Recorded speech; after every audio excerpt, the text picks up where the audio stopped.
Hey, how's it going, guys? It's Nate here.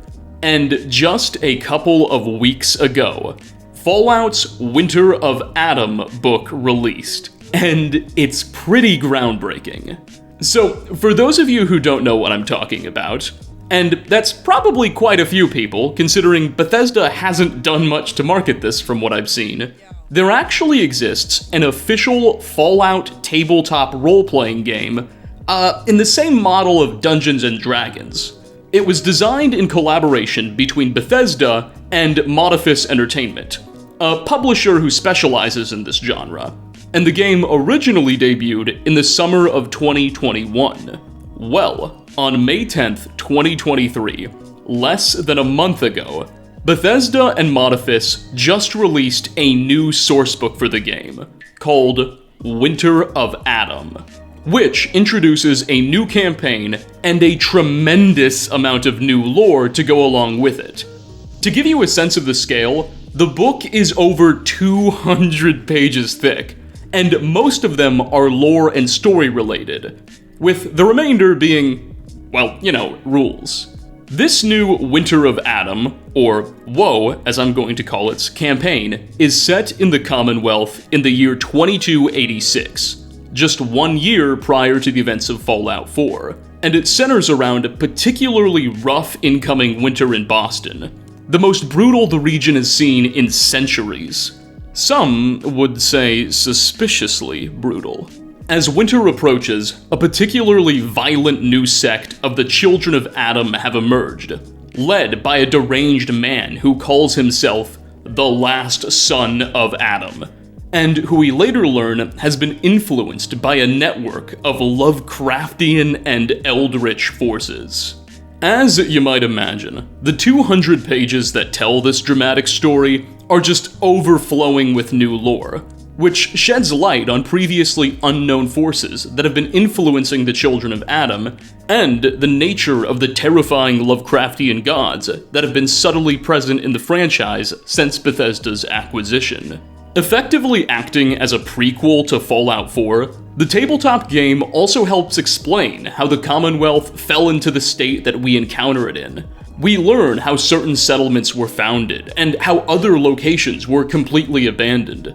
It elaborates on many of the circumstances of post-war Boston better than the original game in many ways. So, in today's video, I would like to essentially summarize the events of this new story, and particularly all the cool stuff it reveals about the Lovecraftian monsters in Boston for you. That way, if you're like me and don't have enough friends who are willing to dedicate 5 hours to a tabletop session with you, you'll still be up to speed on all the new content and developments. Towards the end, I'll also take some time to connect some of the events to the digital games. I'll share some interesting links with the Mothman cult in 76, and previously unmentioned stuff that occurred in Fallout 4, just to tie everything together. Note that I will provide a link in the description to the Winter of Adam book for you guys to purchase. This video is in no way, shape, or form being sponsored by Bethesda or Modiphus. They are not giving me a dime. Heck, they don't even respond to my emails, so you can rest assured this video was made free of perverse incentives. Everything here is of our own opinions. Furthermore, before watching this video, I would highly recommend that you guys check out our previous Children of Adam investigation, where we, investigated the Children of Adam, as well as our video on the Dunwich mystery. Together, those videos will get you guys up to speed on the state of the Wasteland's biggest rad cult, and all of Fallout's weird, occult, Lovecraftian stuff up until now. But with all that preamble out of the way, let's just get right into it. Grab an ice-cold glass of Deezer's lemonade, set your Protectatron to guard mode, and relax, as we dive into Fallout's Winter of Adam. But first, a quick word from today's video sponsor. This video is being made possible by War Thunder, the most comprehensive vehicular strategy and combat game on the market.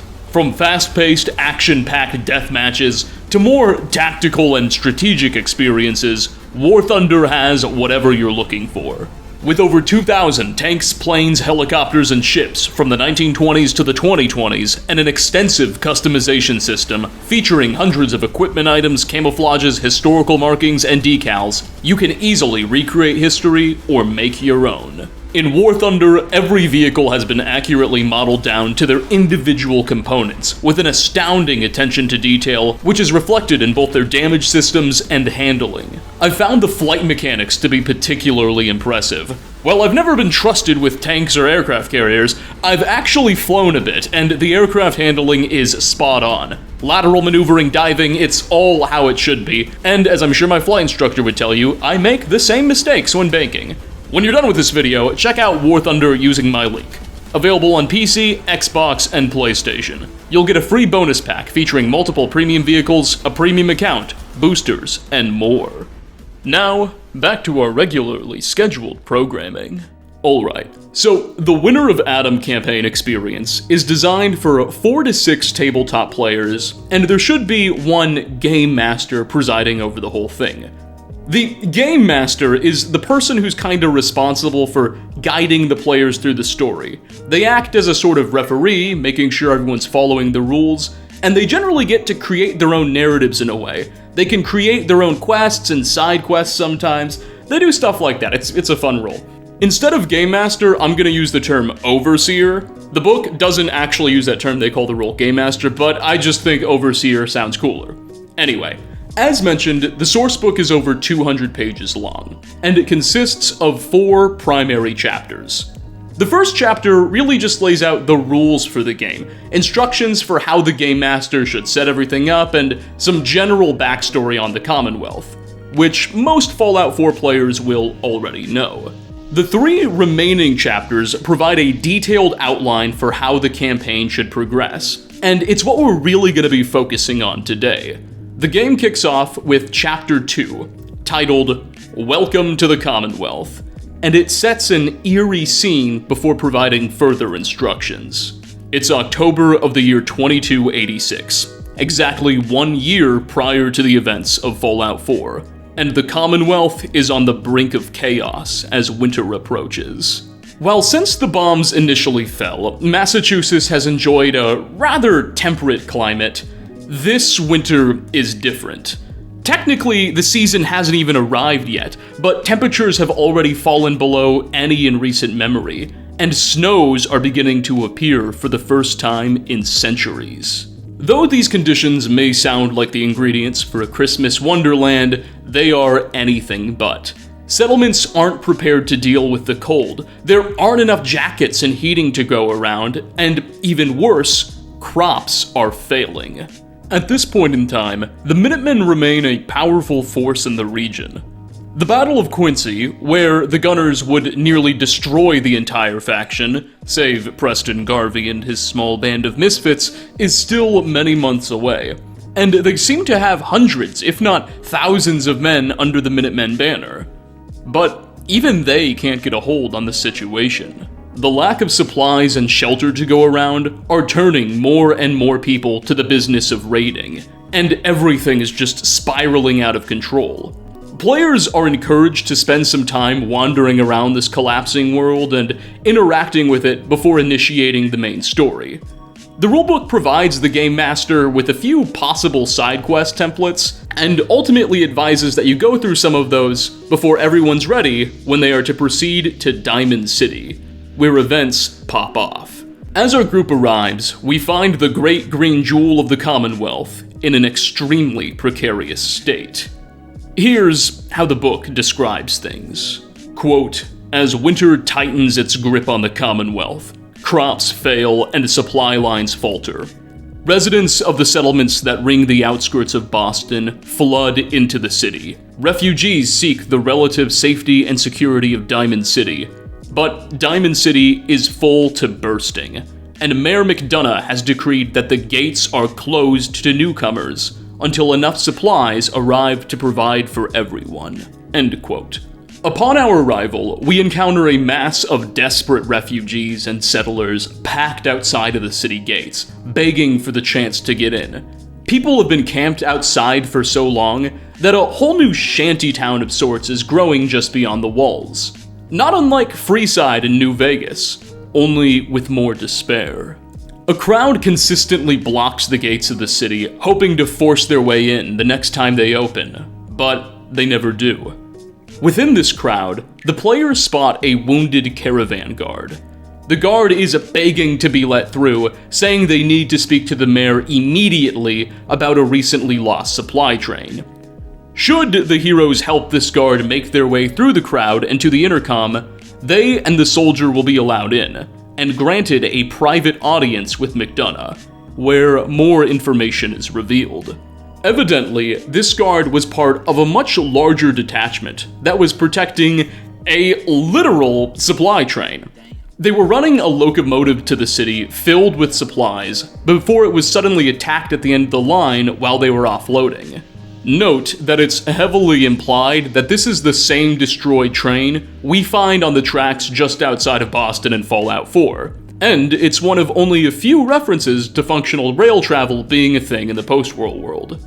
Nonetheless, the caravan guard mentions that just a couple days prior to the attack, they picked up a suspicious Children of Adam priest, who kept to himself and wasn't trusted by the security detail. The guard insists that they suspect their attackers were simple opportunistic raiders, but isn't entirely sure if the priest had anything to do with it, and doesn't really know what happened. It's at this point that Mayor McDonough offers our team a deal. If the players can travel to the train's ruins and investigate the attack, as well as bring back any leftover supplies, he'll grant us full Diamond City citizenship, and a permanent place to wait out the winter. This begins the quest, the train job. Note that while the exact location of the train is never 100% specified, my theory is that this is the destroyed train we encounter just beyond Oberland Station in Fallout 4. It meets the description of having been derailed near a supply depot, and seems long enough to have supported a major amount of supplies. As we arrive at the site, which is given away by a thick column of black smoke on the horizon, we'll find the area being picked clean by a group of lightly armed scavengers. The scavengers themselves will emerge from the wreckage and engage in a standoff with our group, declaring this to be their find and demanding that we bug off. When pressed, they'll also admit that they're not responsible for the attack, that this was the doing of some nearby raiders. From here, we can either just start blasting and drive the scavs away, or convince them to leave in peace and allow us to continue our investigation. As we search through the wreckage, we'll eventually stumble upon a tied-up, robed man named Brother Landon. This is the child of Adam the surviving guard warned us about.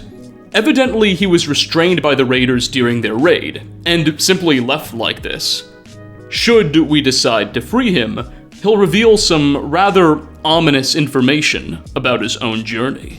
Evidently, Brother Landon hitched a ride on this train in the hopes of visiting what he calls a great prophet, named the last son of Adam, who is amassing a congregation on the edges of the glowing sea.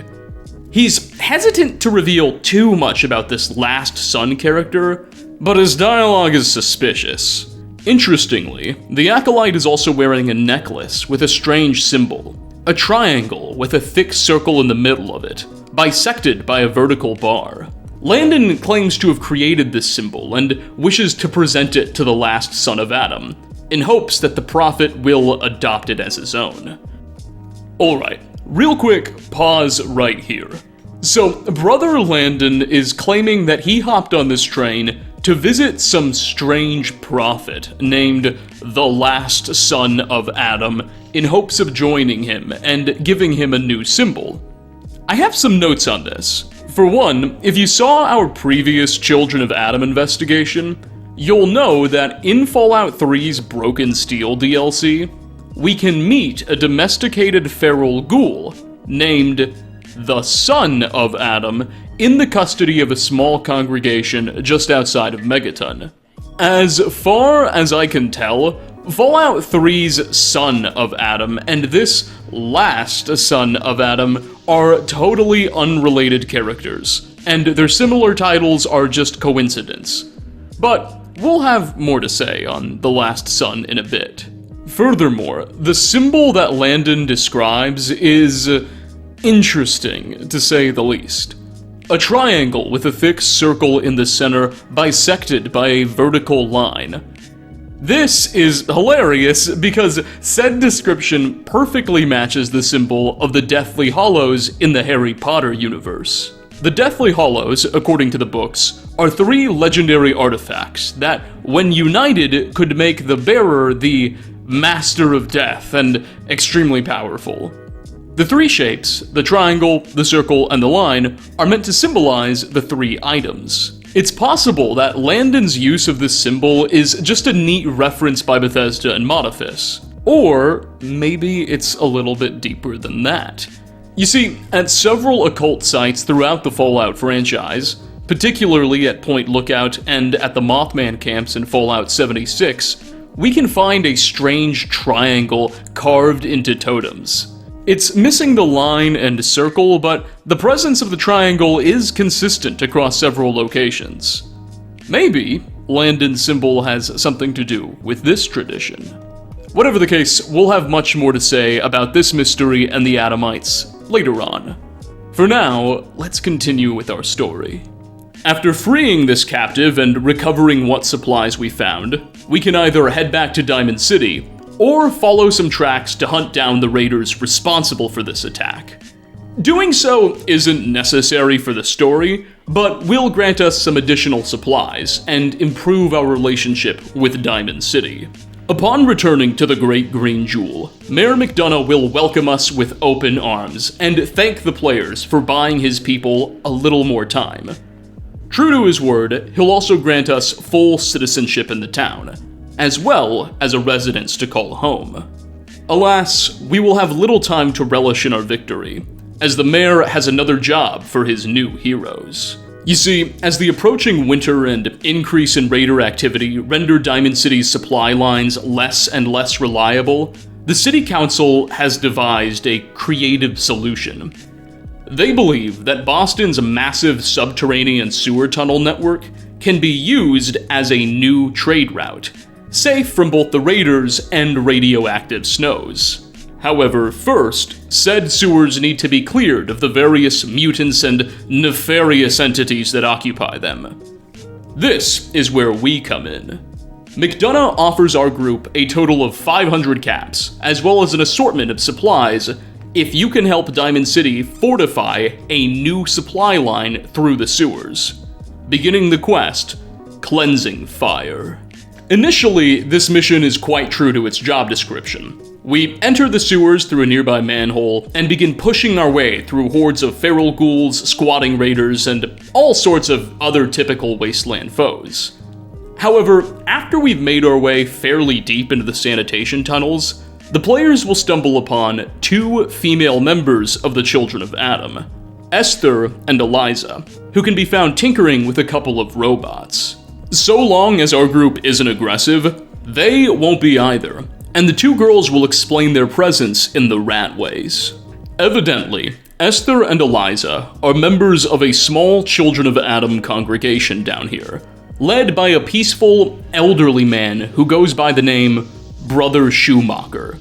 They've been attracted to these tunnels thanks to the presence of an undetonated atomic bomb that fell through the streets and landed inside, which the children have now built a small rad church around and begun worshipping the device. Assuming that our demeanor remains peaceful, we'll be invited to proceed down the stench-filled halls and pay a visit to this Schumacher fellow, and bask in the glory of Atom.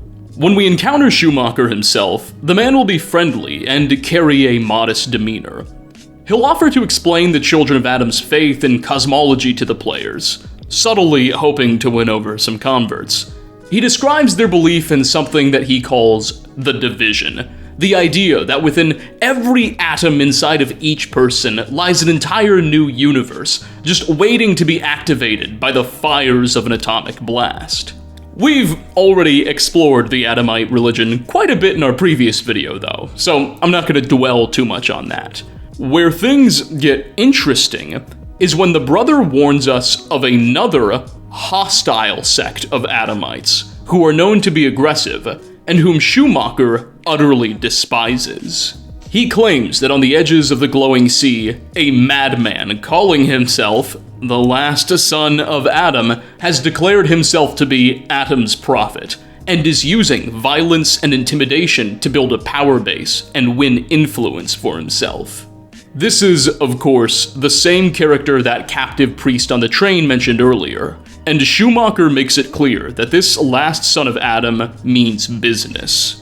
He goes out of his way, though, to convince players that his sect has nothing to do with that deranged prophet's, and that he views such coercive tactics with nothing but disgust. Though this hasn't stopped the last son from sending missionaries over to his church and trying to convince his group to join him. Schumacher warns that we may encounter the last son's evil proselytizing missionaries deeper in the sewers as we continue our mission, and encourages us to proceed with caution. While the last son's men haven't been hostile to his sect yet, he doubts that they'll exercise such restraint when encountering non-Adamites. Here's what the book has to say about the matter. Quote, "Brother Schumacher merely wants to create a refuge for the children of Adam looking to worship in solitude and peace. They are not pacifists, but they mean no ill will towards the Commonwealth. The last son of Adam is a secretive man who prefers to work through others. He spends a lot of time in the glowing sea, and the radiation he willingly ingests is warping his mind in strange ways. The glowing sea is the deadliest area in the Commonwealth. Some of the last son's acolytes regularly visit Brother Schumacher's church, trying to recruit him to their sect. He refuses them and sends them away with food. The last son's acolytes patrol the tunnels beyond the church, with strange, burrowing monsters at their side. Schumacher wishes they would go home and not return. Now, despite Schumacher's friendliness, his little sect presents a bit of a problem. You see, if we're trying to establish a trade route through these sewers, we can't have an active radiation-emitting bomb just lying in the middle of this place, and it's sort of our duty to take care of it.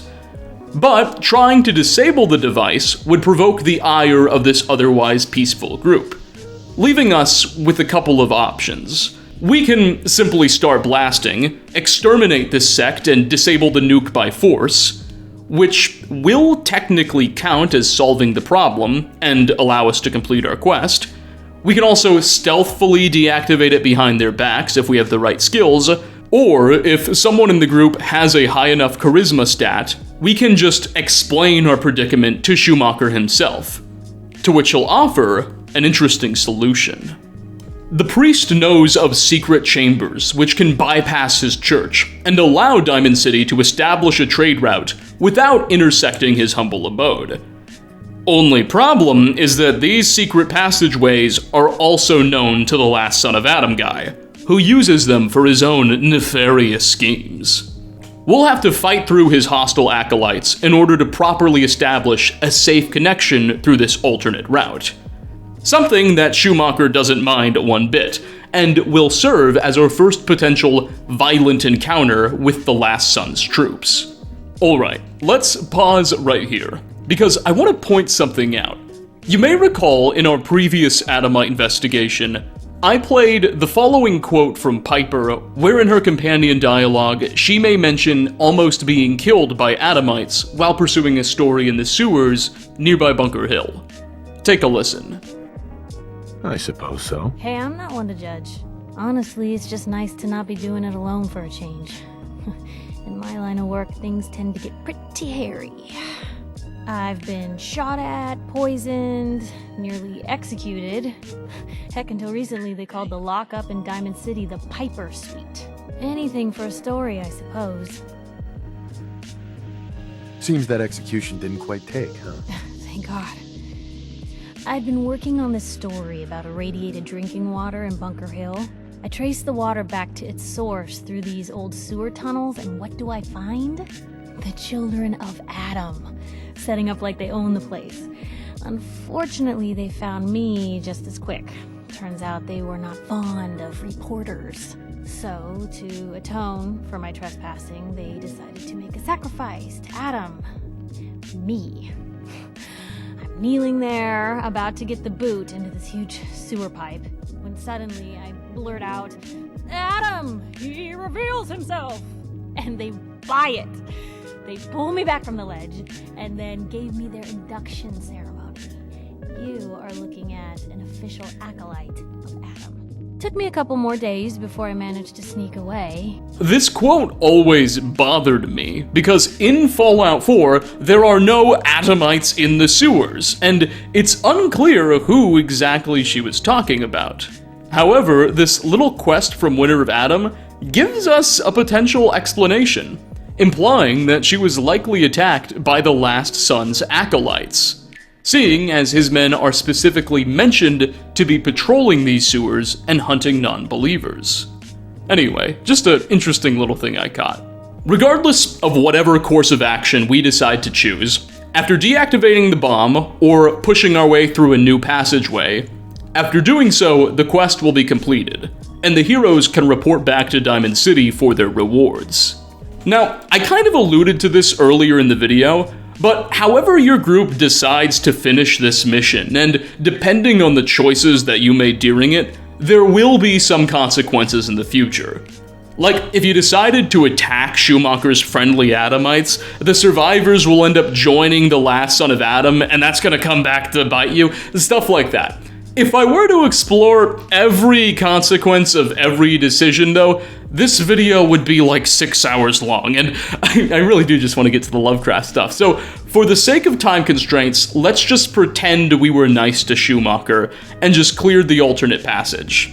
Also, just keep in mind, there's a lot of choice in this game, and I'm not going to be pointing out every single branching path, but I think you'll be able to inference it. Anyway, after reporting back to Diamond City and claiming your rewards from Mayor McDonough, the Game Master is instructed to encourage players to pursue some side quests and just explore the world a bit more before proceeding with the story. The book suggests that the Overseer make up some quests about helping other settlements link to your new sewer trade routes, or come up with some supply securing quests for the coming winter, but it's not super specific. Again, the Game Master is allowed a tremendous amount of creative freedom.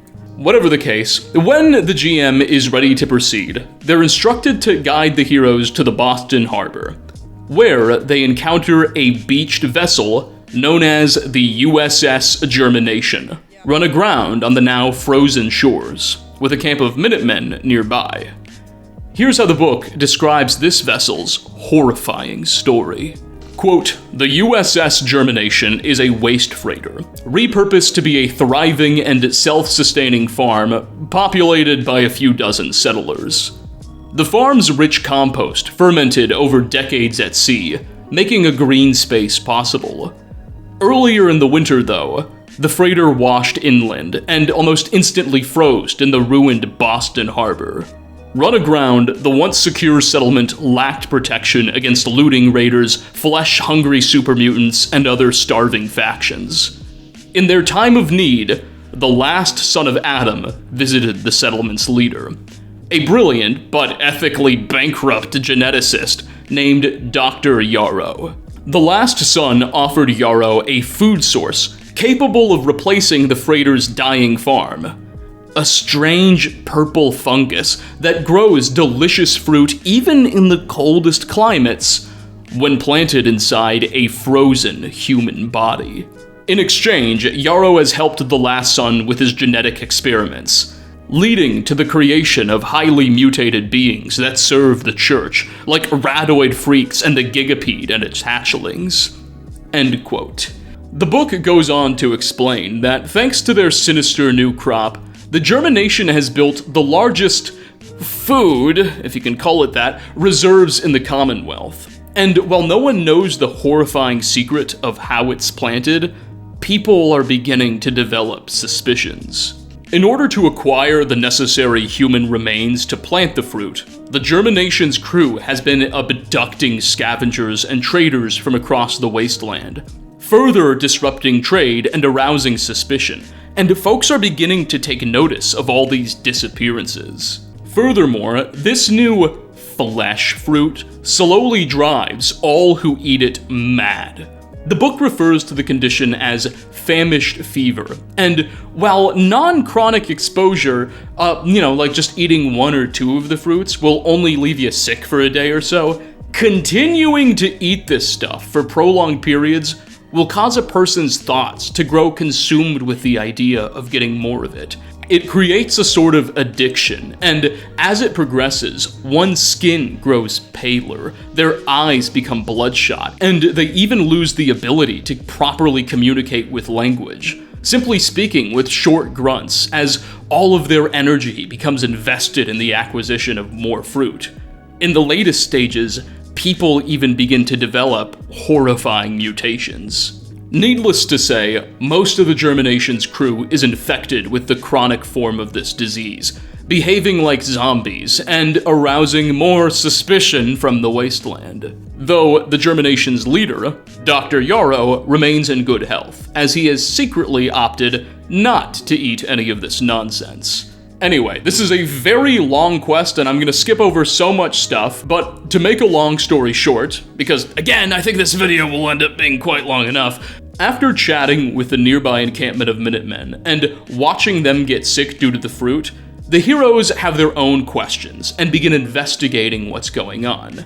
Fun fact, and this isn't exactly related to the narrative I'm discussing now, but the Minutemen are apparently here to guard the shores from mutants that come out of the water.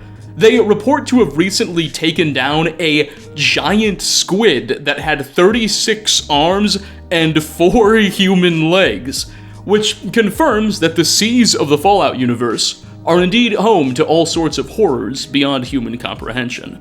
But I digress. After running around and warning all of the nearby settlements that have consumed the stuff, our heroes request entry to board the ship, so we might continue our investigation. The infected sailors, of course, tell us no, and from there we'll either have to sneak aboard, bribe them, or just storm the vessel outright. After doing so, we'll encounter some resistance from both the sailors and, surprise, surprise, the last son of Adam's men, but we'll eventually corner Dr. Yarrow, who confesses to the true nature of the plant, that it's grown from corpses, turns people into zombies, and that he got it from the last son of Adam. Though, while this mad geneticist is clearly ethically compromised, he's close to developing a sort of cure that would both restore the infected and make the plant safe to eat, and even allow it to grow in actual soil. From here, we basically have two options. We can either take none of his nonsense and just blast him on the spot, which will result in the Commonwealth falling into an actual famine and have broader consequences on the game, or help him see through this cure, which has the opposite effect, radically improving Boston's food situation and positioning Diamond City and the surrounding settlements to survive the winter intact. Whatever choice we make, after concluding our deal with Yarrow, the quest will be completed, and Chapter 2, or really the first act of the story, Welcome to the Commonwealth, will conclude. Now, at this point, the sourcebook once again recommends that players proceed with some miscellaneous side quests invented by the Game Master, and interact with some settlements. Interestingly though, at the end of Act 1, the book contains a rather exhaustive list of the major communities in the Commonwealth, of course including places like Diamond City and Goodneighbor, and giving them some potential side quest ideas, but it also includes several settlements that did not appear in Fallout 4. And I feel like this video just wouldn't be complete if I didn't take some time to introduce you to those, as the abandoned ruins of some of these sites can still be found in Fallout 4, and they're just pretty interesting places altogether. So, without further ado, here are the new communities. The first place on our list that I would like to mention is the Mirage, an awe-inspiring tower of lights pulled by a massive herd of Brahmin. This roaming settlement touts itself as a casino paradise on wheels, offering luxury and entertainment to those lucky enough to find it, and affluent enough to stay. Stemming from a population of Vault Dwellers who were forced out of their home, Their reactor was the only thing the invaders allowed them to keep. They detonated the door on the way out, and they've been nomadic ever since. The permanent citizens of the Mirage, the descendants of those original Vault dwellers, live comfortably in their rolling fortress.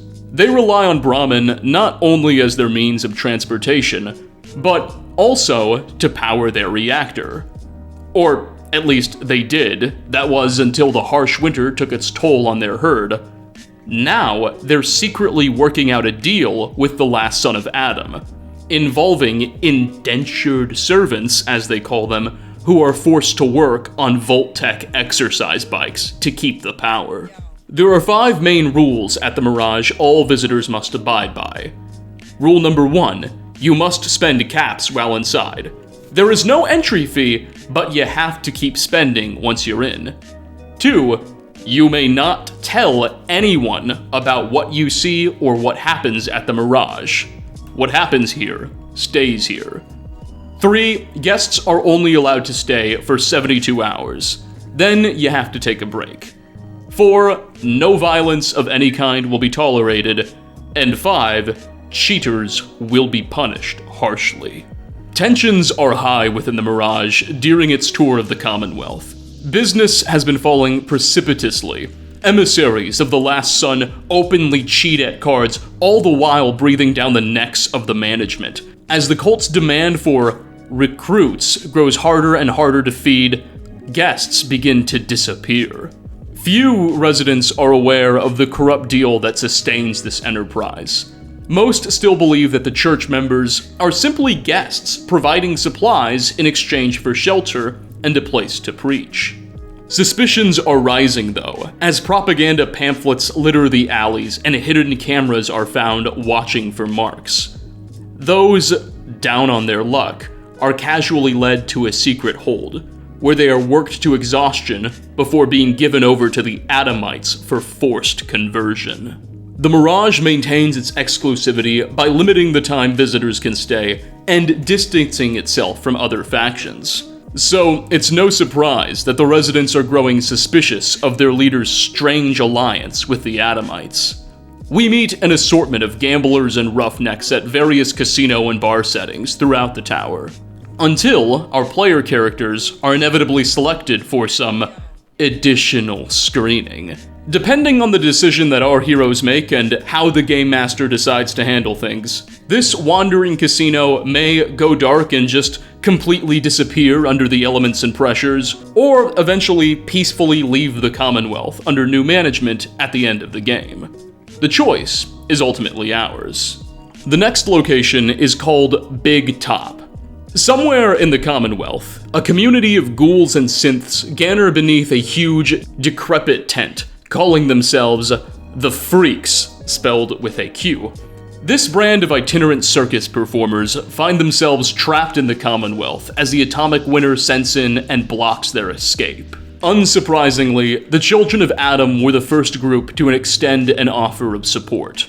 The Freaks are struggling every day to survive the harsh Boston winter, so they find themselves considering a dark proposition.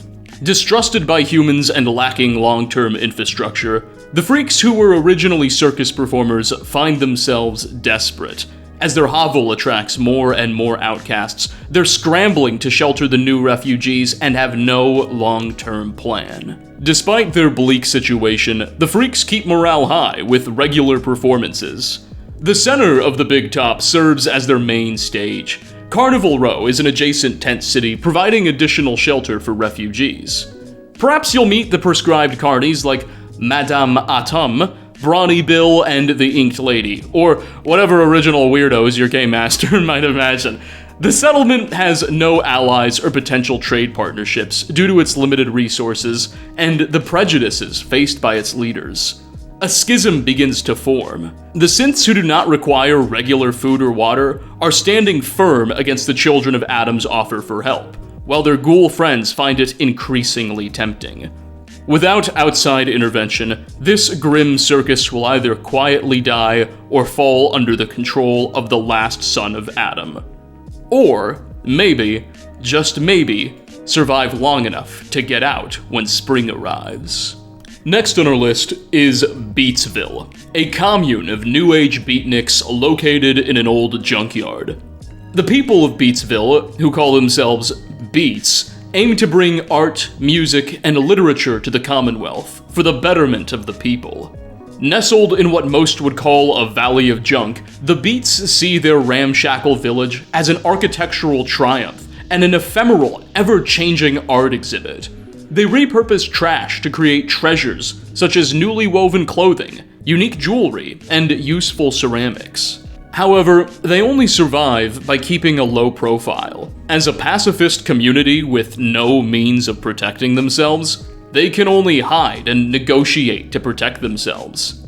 They also lack an actual organizational structure or hierarchy to address the problems of the community, leading to a stagnation in its culture. The nuclear winter has, of course, further complicated matters. Their trade has been interrupted. Their anonymity and isolation, which has kept them safe so far, is no longer enough to protect them. All this gives rise to an internal debate: stay hidden or seek allies. During the events of Winter of Adam, Beatsville is currently unaligned with any major Commonwealth faction. But both the Children of Adam and the Minutemen are actively searching for the hidden settlement. The Church sees the minds of these creative artisans as potential assets, and they have set a bounty for information on the settlement's location, which the players can collect.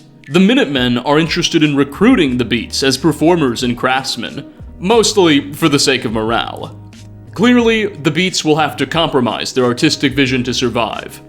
Hopefully, you can convince them.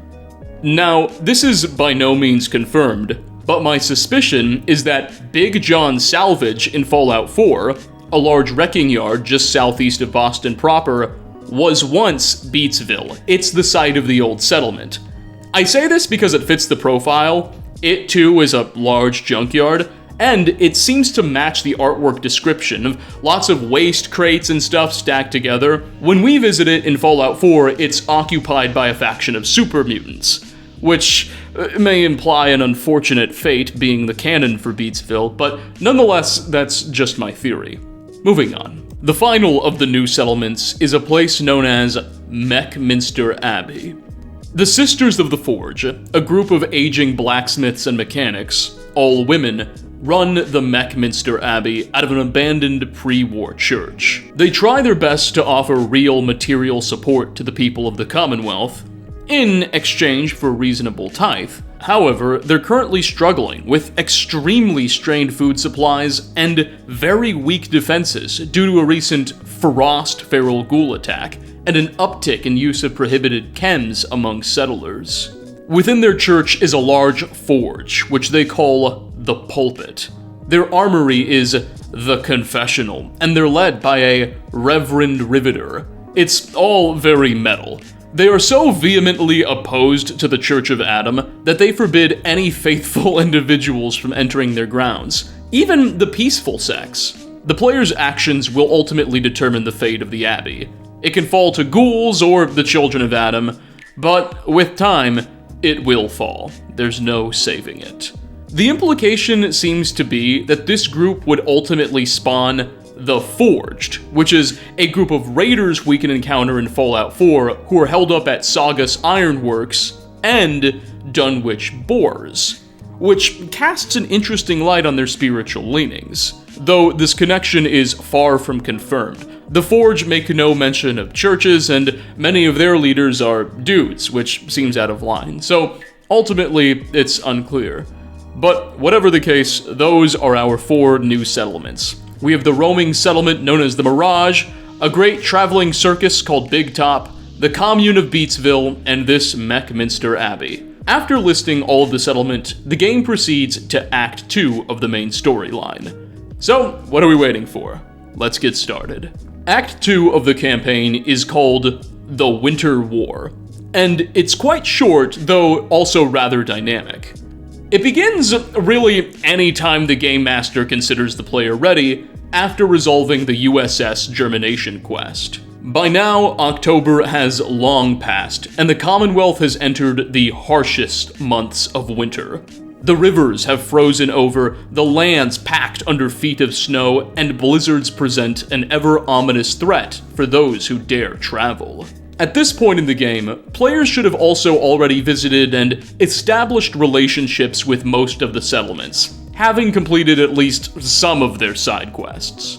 This chapter revolves around the newest scheme developed by the last son of Adam. He's begun sending parties of his acolyte warriors and deranged mutants to assault and just generally bring terror to settlements across the Commonwealth. Most notably, the aggressive Adamites are in possession of a particularly resilient monster, a giant airplane-sized centipede, appropriately known as the Gigapede. The last son's reason for sending these horrible raiding parties is simple: to break the will of the wasteland and force Boston's communities to accept him as their savior. It's mustache-twirly evil stuff. Anyway, the Game Master is instructed to begin this second act at any settlement of their choice once the heroes are there, and to have the evil Adamites initiate their assault suddenly alongside the Gigapede. There are pretty dynamic instructions within the sourcebook for how this attack will play out, and how the locals will respond depending on the settlement the Game Master chose and the player's relationship with that settlement, but generally the pattern is the same. The Centipede and Acolytes show up, violate a bunch of the Geneva Conventions, and the players join the defense. After taking care of most of the Adamites and reducing the Gigapede's health a bit, the invaders will retreat, and whatever town you're in begins licking its wounds. Someone will eventually capture one of the retreating Adamites, and they'll reveal their grand plan of just mercilessly attacking Commonwealth civilians in hopes of reducing their will. The captured Adamite will speak of an impending day of division, which his master will soon usher in, but otherwise will try not to reveal much. From here, the players are encouraged to take some time to warn the wasteland of what's coming. The Overseer is instructed to be creative with this task, devise objectives to help the settlements fortify, and even be proactive and take the fight to various Adamite camps across the map. There are some specific side quest prompts where you head to what seems to be the Museum of Freedom to acquire some specialized gear and make some new friends, but the direction doesn't really change much. Eventually, the Gigapede and a great Adamite army will return and attack the heroes at whatever settlement they're in. This assault is much bigger than the first, with dozens, if not hundreds of assailants and a legion of new mutants. This seems to be the last son's big push. The book instructs the Overseer to read the following passage, which is just too good for me to ignore. Quote, "The winter stillness breaks with the sudden shout of, 'Contact! They're here!' A moment later, a roar of gunfire rips through the air, followed by the ground tearing open as the Gigapede rises. The large Children of Adam army charges from all directions. The Adamites' booted feet crunch heavily over blankets of green, glowing snow. The last son's soldiers do not fear the snow's radioactivity, they embrace it. The settlement's defenders crouch behind cover and cry out the enemy's advancing positions. In the moments before the battle begins, hot breath in the cold air forms steam clouds that give away people's positions. The chaos makes it difficult to tell friend from foe. The oncoming hordes of Adamites seem endless. Defenders grow grim, realizing how outnumbered they are. The Children of Adam charge with their fully committed forces, wave after wave, meaning to crash over the settlement like a frozen hurricane. Stories of old battles come to mind. The Battle of Anchorage, perhaps with armored soldiers advancing through the snow. Truly, it seems, war never changes." End quote. Depending on the choices you've made up until this point, the settlements you've befriended, the allies you've made, this battle will either be a walk in the park or borderline unwinnable. If your group's been really proactive, if you guys have helped all the settlements and whatnot, then dozens upon dozens of your allies may show up to equalize this fight, like it's the last scene of Avengers Endgame. Or you may find those settlements joining the attackers if you've been a bit of a shoo to them. There are several different ways to win or lose this battle. And yes, you can lose, but for the purposes of this video, we're just gonna assume you come out on top and rout the attacking army and defeat the Gigapede with good old-fashioned steel. At this point, victory will be ours, and Act 2 will come to an end. I know this act seems rather short compared to part 1, but most of it is supposed to be spent acting out this battle, rolling dice and stuff, tabletop stuff. But anyway, after this battle is over, the final chapter of the game, called The Day of Division, will kick off. And this, ladies and gentlemen, is the moment we've all been waiting for. Act 3 almost entirely revolves around the franchise's Lovecraftian elements, and explores this stuff arguably more than the rest of the games combined. So, without further ado, let's do further. As the communities of Massachusetts lick their wounds and begin the slow process of recovery, they're aided by the onset of spring. The worst of winter is over, and Boston has made it. After roaming the countryside for a bit and aiding in the Commonwealth's recovery, a child of Adam by the name of Brother Lucius, no, not Uncle Lucius, will track down the players and deliver a message. Well, an Adamite, he doesn't serve the last son of Adam. No, he has come to the heroes as an emissary of Mother Isolde. Yeah, that one. The leader of a peaceful congregation of Adamites who reside at a crater in the glowing sea. The messenger explains that Isolde and her community possess vital intel on the last son and his movements. They know his exact whereabouts and claim to have the key to stopping him. Unfortunately, they can't risk just putting all that data in the hands of one lone messenger. So, Isolde invites us to her crater, where she promises to reveal all she knows. This begins the quest into the glowing sea. The Overseer is instructed to have the players prepare, engaging in all sorts of side quests to get the necessary Rad-X or hazmat suits you need to survive the glowing sea's harsh conditions. But once that's all said and done, we set out for the same crater of Adam that we know and love from Fallout 4. Upon our arrival, Mother Isolde will greet us and tell the players what she knows. Evidently, this mysterious last son of Adam character is a man named Adam Whately, who hails from the Capital Wasteland. He supposedly spent years working in labs, presumably at Rivet City or on behalf of the Enclave, before meeting Megaton's confessor Cromwell and becoming a member of the Children of Adam. Mr. Whately was always an egotistical and somewhat disturbed man. Soon after his conversion, he began having dark dreams of power and of a buried city in the wasteland that called to him. He left Megaton to search for this legendary place. Eventually, Adam found himself at the edges of the glowing sea and joined Mother Isolde's congregation for a short time. Isolde mentions that she was suspicious of him from the start and regrets ever trusting him into her group. He would often launch into unsolicited tirades about his own greatness and his destiny, and was known to be a heavy chem user.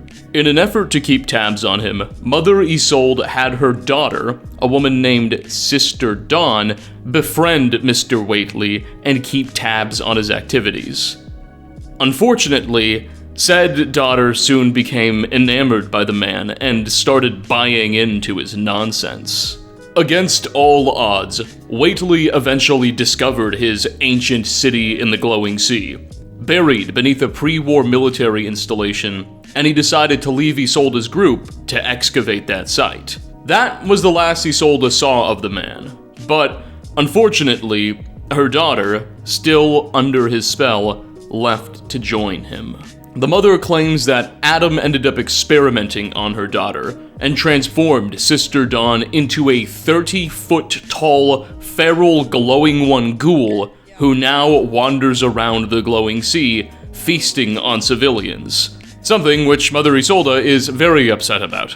Upon receiving this intel, the quest, The Buried City, begins, and we are sent off to follow Isolde's directions to the site. Along the way, we also can take care of the unfortunate daughter. Now, you'll note that Adam Whately's discovery of a buried city somewhat mirrors the story of Lorenzo Cabot, who, as we discussed in our Dunwich investigation, was a respected archaeologist in the 1800s, who after a series of bizarre dreams set out to hunt for a buried city in the Rub al-Khali desert of Arabia, believing that this lost city would contain proof of an ancient species that built civilization before the rise of man. Lorenzo would, like Adam Whately, ultimately find his buried city, and inside of it, a crown, which brought him immortality and also drove him insane. This second buried city beneath the glowing sea almost certainly belonged to the same civilization as Lorenzo's. And given the fact that Massachusetts is literally an ocean and a continent away from the Rub al-Khali, we can assume that whatever civilization built these sites must have had a somewhat global presence, right? But I'm getting ahead of myself. Let's continue with the tale. Now, the buried city is, again, hidden beneath an old pre-war military base, known as the Whately Research Facility. Spoiler alert, it was actually set up by one of Adam Whately's ancestors, but I digress, we'll get into that. The base itself secretly lies beneath the ruins of a church northwest of Isolde's camp. Notably, this seems to be the exact same forgotten church that appears in Fallout 4, though sadly we find no Eldritch secrets in the 2015 game. Here's how the book sets up the quest. Quote, directed to a military facility buried beneath the glowing sea, the player characters arrive just in time to confront the last son of Adam before he can enact his plan to bring about the Day of Division. Inside Whately Research Facility lie the remains of an insidious pre-war military chemical weapons test program, run by a mad cult leader, General John Whately, the last son's ancestor. A secret elevator in Whately's office leads deep beneath the earth to the excavated ruins of a city that predates known history. Filled with strange technologies that defy human understanding, the last son spent several weeks experimenting on his followers using the crystalline devices he found buried in the city. The devices' energy fields inflict the followers with vivid hallucinations, shattering their psyches and leaving them in a violent state. The last son barely clings to his sanity while he finishes integrating the device into his custom power armor so he might control it. When he returns to the surface, he plans to expand its energy fields to impact the minds of everyone in the region. End quote. As we enter the church, we take an elevator down to the old military site. It's a dark and ominous environment. Its nearly pitch-black, claustrophobic steel halls lead us to a reception desk, where the skeleton of a pre-war soldier rests. In the pockets of his ancient fatigues, we find a photograph of an old photograph of a young soldier posing with what seems to be a frightened bride beneath a dark obelisk. The implication being that General Whately and his troops worshipped whatever was at this place like a god, and seemed to have forced women into marriages to keep the troops happy. As we continue through the base, we are confronted with an assortment of mutants, and the last son's acolytes, who view us as very unwelcome guests. We also begin seeing strange, ancient-looking pillars and artifacts decorating the halls. In one room, we find various chemical canisters slapped with Vault-Tec logos, implying that the pre-war company may have had some role in this installation as well. In another room, we find several cryopods, similar to the ones at Vault 111. All of the people inside of them are dead, but in one lies the still preserved corpse of General John Whately, whose hand we can chop off and use to trick a nearby fingerprint scanner into letting us into the general's office. And there we find even more strange sights. Now, this isn't explicitly elaborated upon by the book, but take a look at the artwork used to represent General Whately's office. Notice that little card in the bottom left, Embrace the Atom. What on earth? This office was supposed to have been constructed well before the Great War, before the emergence of the Children of Adam as a serious organization.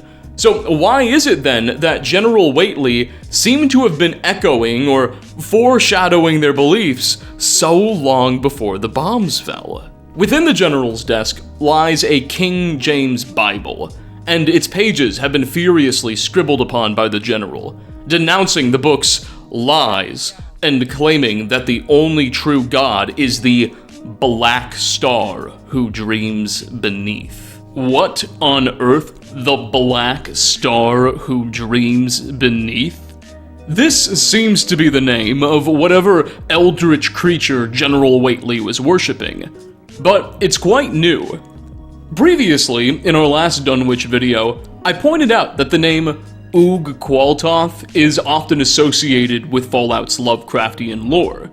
It's used in some of the game guides, and Obadiah Blackhall, an ancestor of the Dunwich Company, directly calls out to that name during a prayer in Point Lookout. Is the Black Star who dreams beneath another name for Oog Qualtoth? Or maybe, like in Lovecraft's own works, there could be multiple eldritch gods and beings working behind the scenes. Maybe there's a whole pantheon of cosmic horror creatures. But it's odd that the General specifically referred to this as being the only god. Also in the desk is a unique revolver called the Magnum Nomicon. Here's how the sourcebook describes the item. Quote, "This Magnum features a mix of heavy iron in its frame. Strange runes are engraved into its solid gold barrel. The Magnum's oversized grip is crafted from rough leather of a questionable origin. Tentacle-like symbols are etched into the leather's surface. Ammunition fired from the Magnum Nomicon becomes imbued with strange energies of an unidentified scientific origin. Commissioned by General John Whately, this one-of-a-kind gun incorporates several teachings of his family. Most notably, to never raise up that which you are not prepared to put down.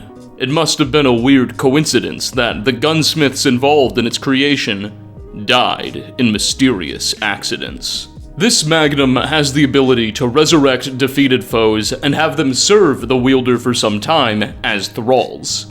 Besides being an excellent mod idea, the Magnum Nomicon's name was clearly inspired by the Necronomicon, an eldritch book which is prominently featured in the writings of H.P. Lovecraft, and which we discussed in that Dunwich video earlier. Also, take a look at the artwork used to depict this item. It may just be a coincidence, but that same triangle symbol, which we see on the cultist totems, also appears here. Interesting. Now, upon turning on the General's computer, which is on his desk and somehow still somewhat functional, a yes or no prompt will emerge, asking one question: will you wake the dreamer? If you press no, a weeping Vault Boy will briefly appear and the computer will shut down. However, if you press yes, a series of bizarre videos will play. The first displays a serpent devouring its own tail. The second depicts explosions flattening 13 historical landmarks across the globe. In the next, a group of black-robed individuals sacrifice an elderly man on an altar using a curved blade, probably an homage to Krimva's tooth, which we find at the bottom of Dunwich Borders. In the fourth, we see giant tentacles wrap around a dark obsidian obelisk. And finally, in the last horrifying film, a sunny family cookout is depicted, where everybody is laughing and smiling way too much. Alright, now let's once again pause right here. Speaking of people smiling too much, Fallout 76's most recent update, Mutation Invasion, introduced a strange new character who could be encountered randomly on the roads of Appalachia.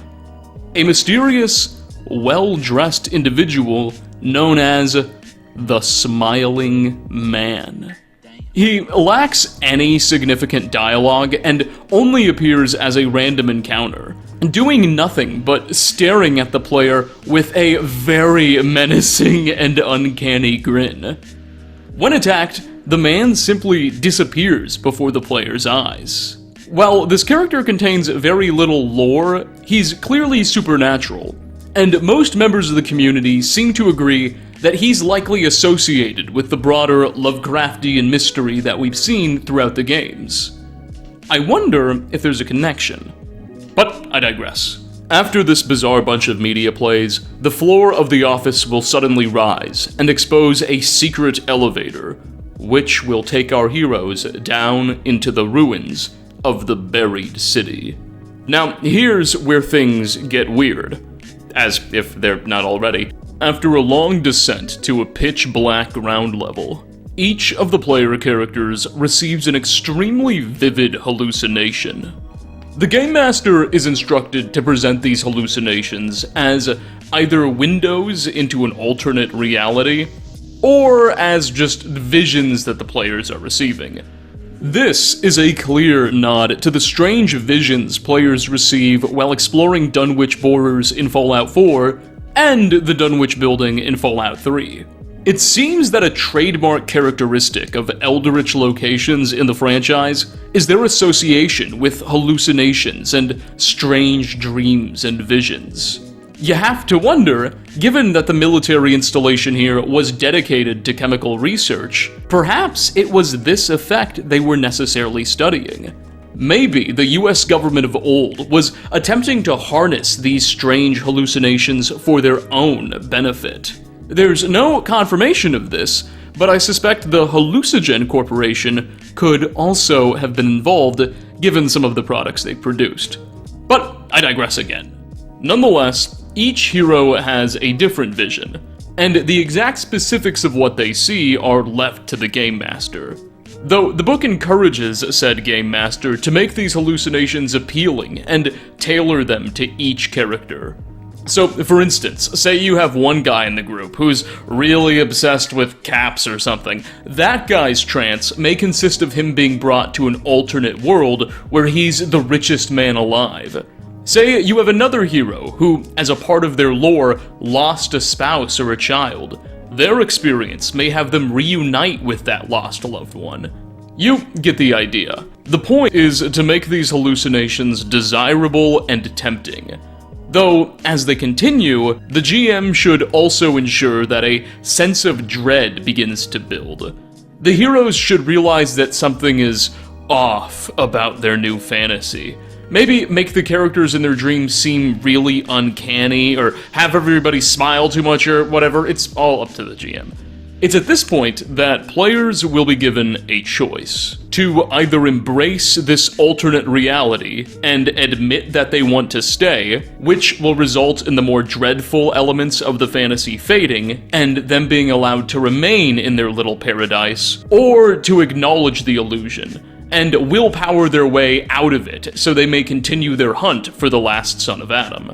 Each player will get to make their decisions separately. Those who choose to remain in their dreams will get to exist in this false paradise, but their bodies will become enthralled by the eldritch forces beneath. For the purposes of this video, though, we're just going to assume that the whole group escapes and carries on.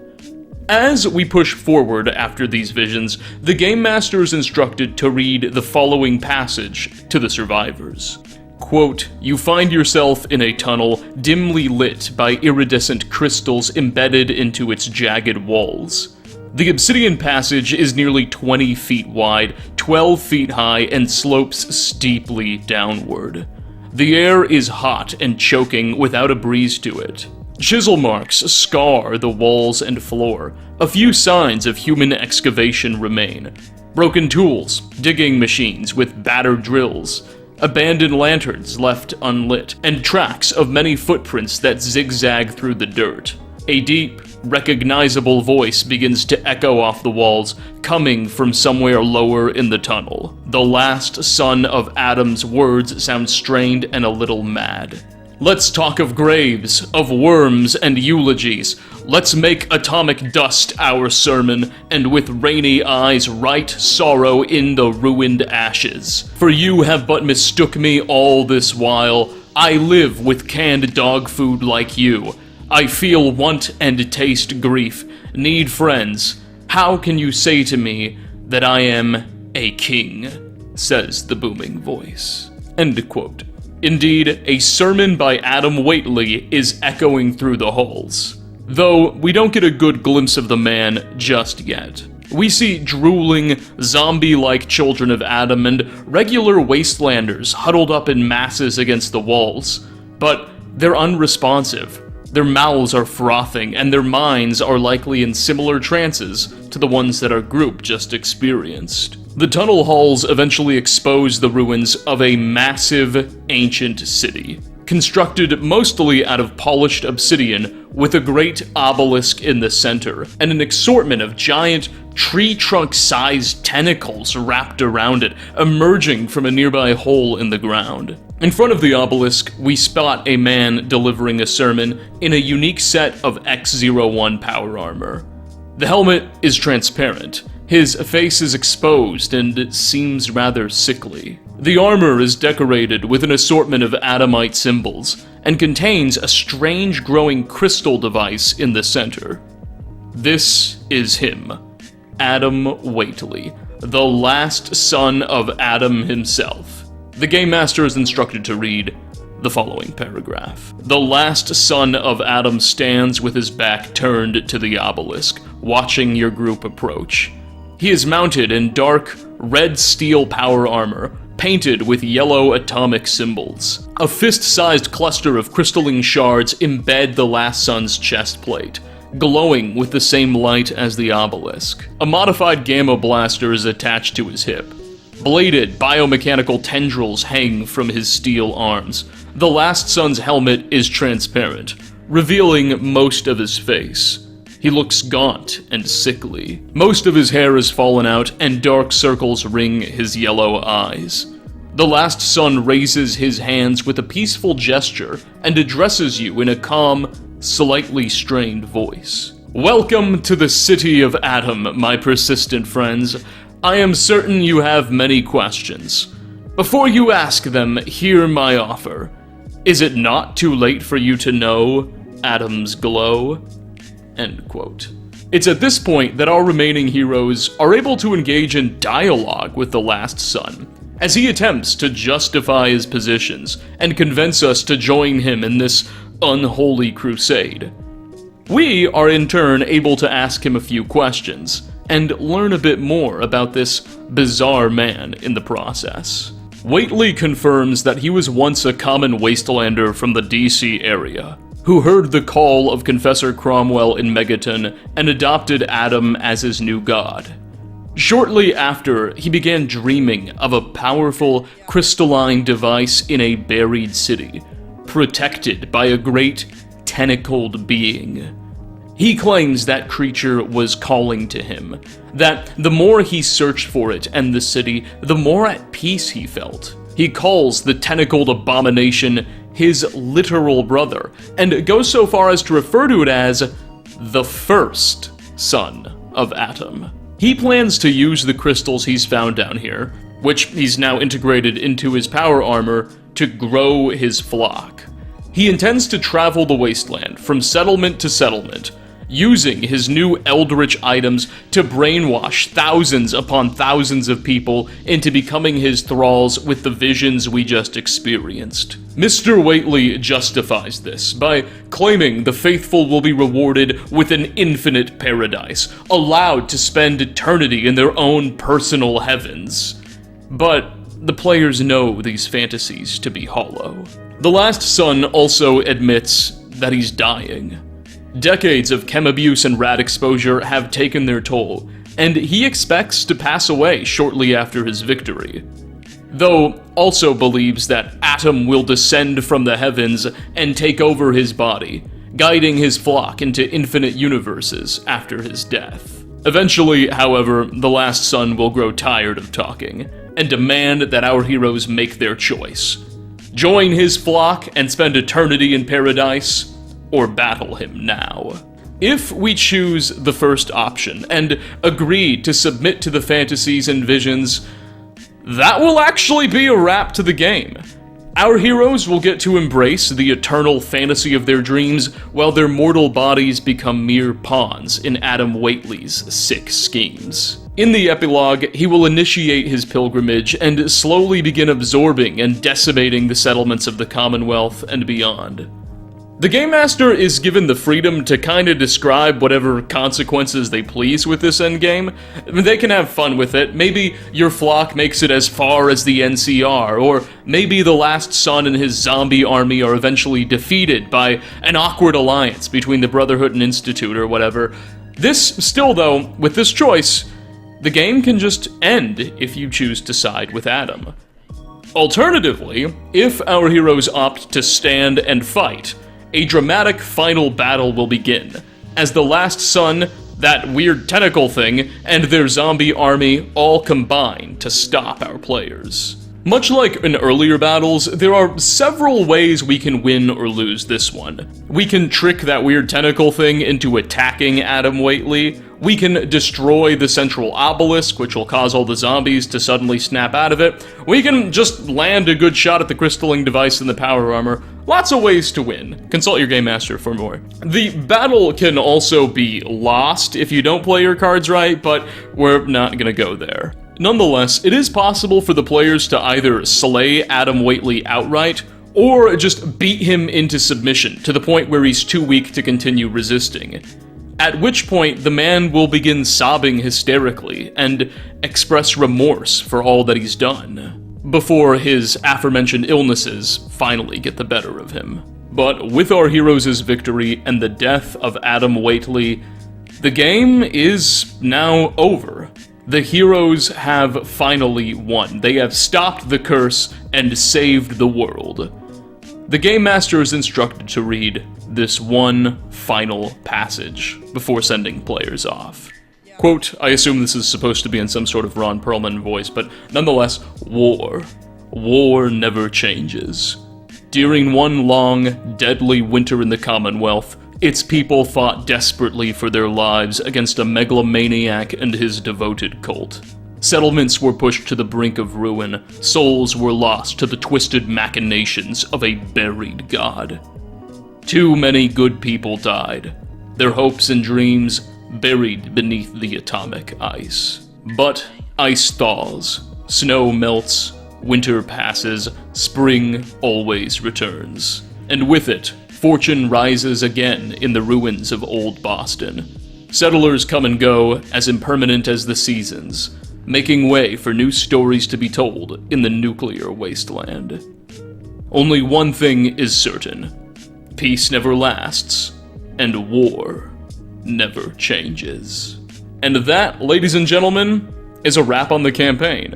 Now, technically, the game experience does not need to end here. The Game Master and their group of heroes can continue playing as long as they please, so long as you have a creative enough overseer.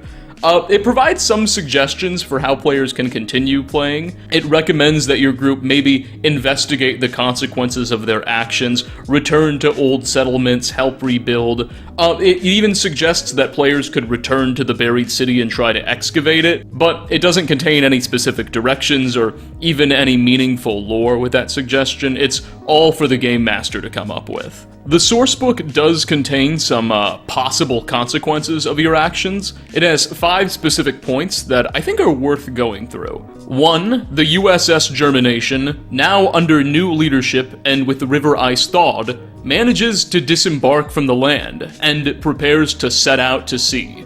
Its destination lies across the Atlantic Ocean to unknown lands. Another bullet point, the Mirage, assuming you were able to help it navigate its corruption and whatnot, hosts a grand going-away party for one night only, inviting all friendly groups in the Commonwealth to attend. During the event, they announce their intention to road trip south as far as the coast takes them. Bullet point number 3 addresses the fate of Beatsville. The commune of Beatsville votes to leave the Commonwealth and seek out the Chelsea Arts District in the ruins of fabled New York City. I got bad news for you kids. Chelsea is not an artsy place anymore. It's all $5,000 part. Anyway, there they hope to find more like-minded people and build their commune anew. Point number 4. The people of Meckminster Abbey rebuild their defenses. They continue to do their best to support those living on the Commonwealth's fringes. The Sisters of the Forge melt down the unholy weapons and armor of the fallen children of Adam. They use the scrap to build a great monument for all those who perished during the winter. Finally, point number 5. Despite strained relations between Mother Isolde's sect at the Crater of Adam and the other settlements, the children of Adam move about and trade freely. They sustain their isolated lives in the glowing sea, dedicating themselves to Atom's true glow.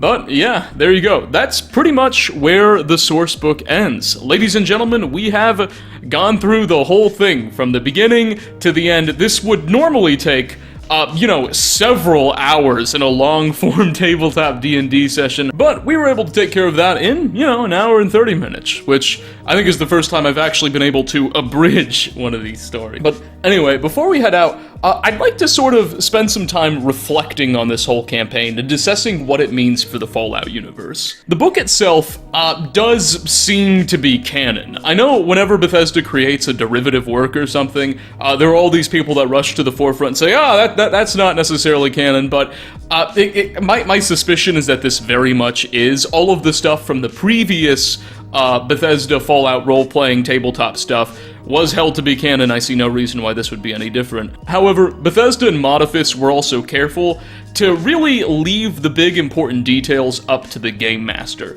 It didn't reveal the details about that ancient buried city or the civilization that created it, only suggesting that it was made of obsidian and from a time long before the events of man. The name Wheatley itself seems to be directly inspired from the Wheatley family, which we read about in the writings of H.P. Lovecraft.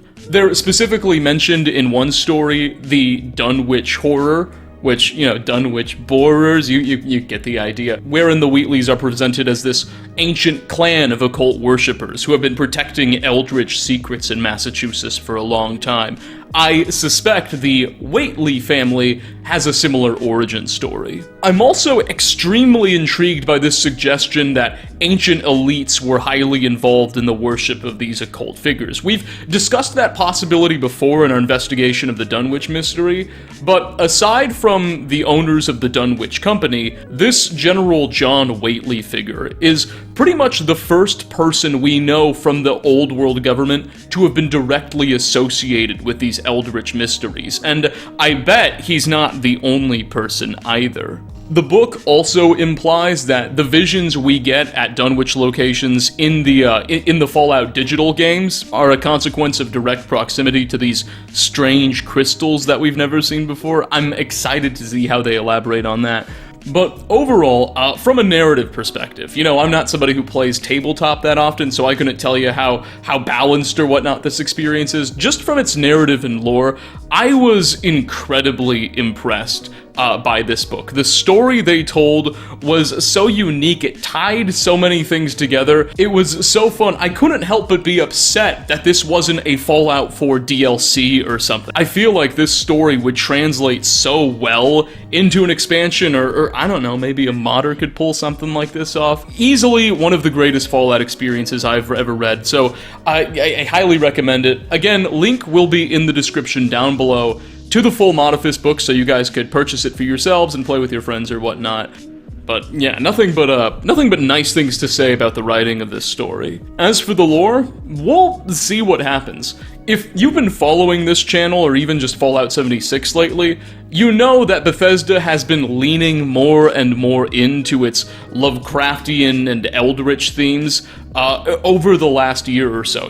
All the new Fallout 76 expansions and DLC, it's all this sort of stuff. It's aliens, it's the Mothman cult, which, if you saw the Dunwich video, the Mothman cult are really worshipping the Eldritch entities. They're really leaning hard into this sort of segment, and I'm just so excited to see where it goes. I've never been this interested in Fallout storytelling ever before, and that's as somebody who's been a fan for gosh, well over a decade now. So, but anyway, guys, according to the premiere timeline, we have been talking for over an hour and 20 minutes. So I think it's time that we finally wrap up.